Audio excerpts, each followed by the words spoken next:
다음은 한 주간 시정 소식과 지역 정가 뒷이야기를 알아보는 시정 브리핑 순서입니다. 지난주는 오거돈 시장의 인사 문제로 시끄러웠었죠. 이두원 기자입니다. 네, 한 주간의 시정 소식을 키워드를 통해 알아보겠습니다. 첫 번째 키워드는 인사혁신입니다. 지난주 부산시는 이 인사 문제로 크게 시끄러웠는데요.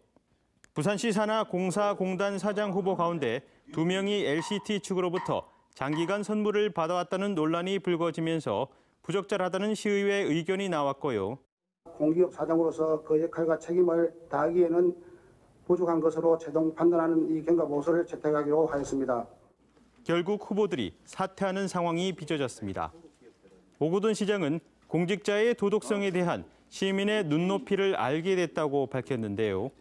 그리고 LCT는 과거 적폐의 상징인 만큼 현직 공무원에 대해서도 LCT와 연관이 있는지 조사하고 인사 혁신을 하겠다는 입장입니다.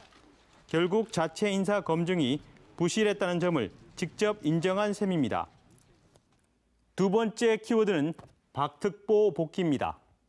바로 오거돈 부산시장의 복심으로 불리던 박태수 정책특보 이야기인데요. 박 특보는 지난달 29일 전격적으로 사퇴 의사를 밝혔습니다.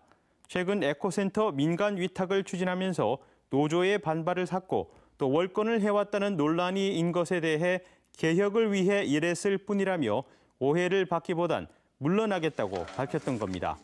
하지만 오거돈 시장의 박 특보에 대한 애정은 특별했는데요. 공직사회 개혁과 현안 해결에 박 특보만한 인물이 없다며 복귀하도록 조치했다고 밝혔습니다. 이 중앙과 지방과 또 이 수평적, 수직적으로 연결할 수 있는 정무적인 역량이 뛰어난 사람입니다.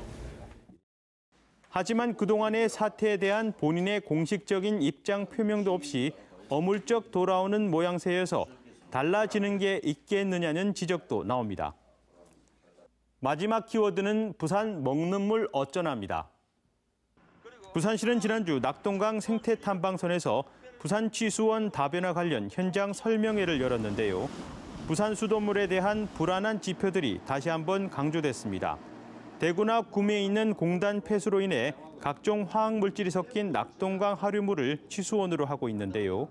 유해성이 우려되는 과불화 화합물 농도가 부산 수돗물에서 전국 최고 수준이고요. 물속에 포함된 10만 가지의 화학물질 가운데 5천 가지 정도만 확인이 가능하다는 점입니다. 취수원 다변화 정말 시급한 일인데요. 시민 건강과 직결되는 만큼 부산시가 우선순위 현안으로 추진해야 할 것으로 보입니다. 지금까지 시정 브리핑이었습니다.